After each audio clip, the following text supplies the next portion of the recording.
போன 2024 தேர்தல் நம்ம பார்த்தோம்.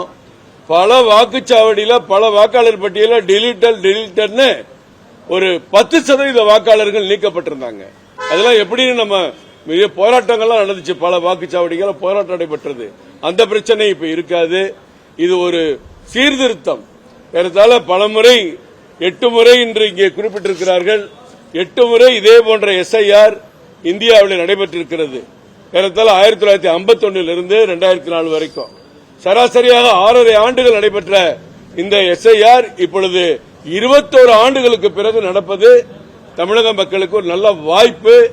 எல்லோருமே இந்த வாக்களிக்கிற உரிமை ஒன்றுதான் எல்லாருக்கும் பொதுவானது. ஜனநாயகத்தில் உங்களுடைய வாக்கை மீண்டும் பதிவு செய்வதற்கு, உங்களுக்கு தேவையான தலைவர்களை தேர்ந்தெடுப்பதற்கு நீங்கள் அனைவரும் இந்த வாக்காளர் பட்டியல் திருத்த முகாமில் மக்களும் கைகோர்க்க வேண்டும், மக்களும் இணைந்து செயல்பட வேண்டும்.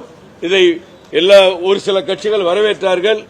ஒரு சில முக்கிய கட்சிகள் கூட நாங்கள் அதை எதிர்க்கவில்லை, காலம் போதாது என்று சொன்னார்கள். 6 மாதம் 8 மாதம் தேவை, காலதாமதம் கொஞ்சம் செய்து பண்ணியிருக்கலாம், அவசரமாக பண்ணுகிறேன் தான் சொன்னார் ஒழிய இதில் அடிப்படையில் யாரும் பெரிய எதிர்ப்புகளை தெரிவிக்கவில்லை. பாஜக முழுமையாக வரவேற்கிறது. எங்கள் தலைவர் எங்களுடைய தொண்டர்களுக்கு, நிர்வாகிகளுக்கு எஸ்ஐஆர் பணிகளில் பிஎல்ஓக்கள் ஈடுபடும் போது முழுமையான ஆதரவு கொடுக்க வேண்டும் என்று சொல்லியிருக்கிறார்கள். இந்த பிஎல்ஓ என்பவர்கள் தமிழ்நாடு அரசாங்கத்தால் நியமிக்கப்படுபவர்கள். அந்த பூத் லெவல் ஆபீசர் என்று சொன்னால் சாதாரணமாக பணியில் இருக்கக்கூடியவர்கள்.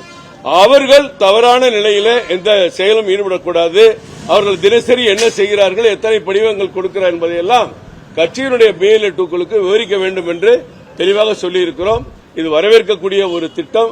தமிழ்நாட்டில் இது நடந்து முடிந்தால் 21 ஆண்டுகளுக்கு பிறகு நமது வாக்காளர் பட்டியல் புதுப்பிக்கப்படுகிறது. வழக்கமான வாக்காளர் திருத்த முகாம்களைப் போல இல்லாமல் உண்மையிலே ரொம்ப சீரியஸா இதெல்லாம் எடுத்திருக்கோம்.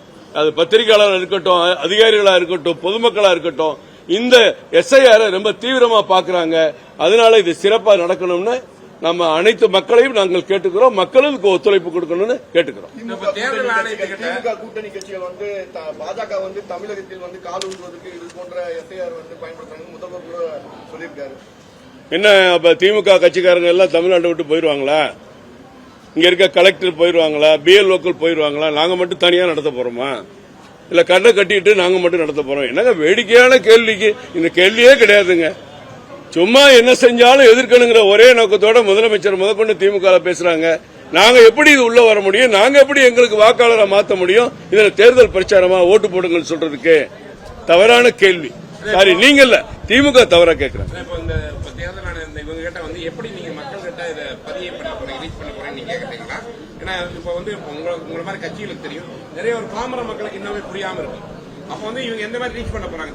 நிச்சயமா இவங்க தொலைக்காட்சிகளையும் சரி, பத்திரிகைகளையும் சரி மிகப்பெரிய விளம்பரங்கள் கொடுப்பாங்க. இது அரசியல் கட்சிகளுக்கு இதுல முக்கிய பங்கு இருக்கு. அந்தந்த பிஎல்ஏக்கள் அந்தந்த பகுதியில் இருக்கிற, இப்ப ஒரு பிஎல்ஏ 13 கட்சி இங்க இருக்கு, அங்கீகரிக்கப்பட்ட கட்சினா 26 பேர் அதுல இருப்பாங்க. அவங்க கிளை தலைவர் இருப்பாங்க. அவங்க 1000 ஓட்டு 300 வீடத்தானே பார்க்க போறாங்க. ஒரு பிஎல்ஏ அந்த அரசியல் கட்சி பிரதிநிதி வெறும் 300 வீட பார்த்தா ஒரு பூத்து 1700 ஓட்டு தான் அதிகபட்சம் இருக்கு வரையறுக்கிறாங்க. 1700 ஓட்டுக்கு மேல ஒரு வாக்குச்சாவடி கூட இருக்காதுங்கிறாங்க. அதனாலதான் 68,000 74,000 உயரப்போகிற வாய்ப்பு இருக்கு. அது இன்னும் டிக்ளேர் பண்ணல, டிராப்ட்ல தான் வச்சிருக்காங்க. அப்ப வெறும் 300 வீட இங்க இருக்கிற பிஎல்ஓ, அரசாங்கத்தினுடைய அதிகாரி, பொறுப்பாளர், அரசியல் கட்சியினர், 12 அங்கீகரிக்கப்பட்ட கட்சியினர் எல்லாம் சேர்ந்து 300 வீட்டை நம்ம விழிப்புணர்வு கொண்டு வர முடியுமா? முடியாதா? நினைச்சா எது வேணாலும் செய்யலாம். செய்யணுங்கிறதா நம்ம நோக்கம். திமுக வருகின்ற 2ஆம் தேதி முதலமைச்சர் ஸ்டாலின் ஒரு registered political parties all party meeting hotel அக்கார்ட்ல கூப்பிட்டாரு. அது தேவையற்றது. போண்டா காஃபி சாப்பிட்ற ஒரு மீட்டிங்கா தான் இருக்கும். அந்த மீட்டிங் தேவையற்றது. முதலமைச்சர் ஒரு பக்கம் எஸ்ஐஆர் எதிர்க்கிறாங்க, ஒரு பக்கம் அவங்க பிஎல்ஏ எல்லாம் கூப்பிட்டு மீட்டிங் போடுறாங்க.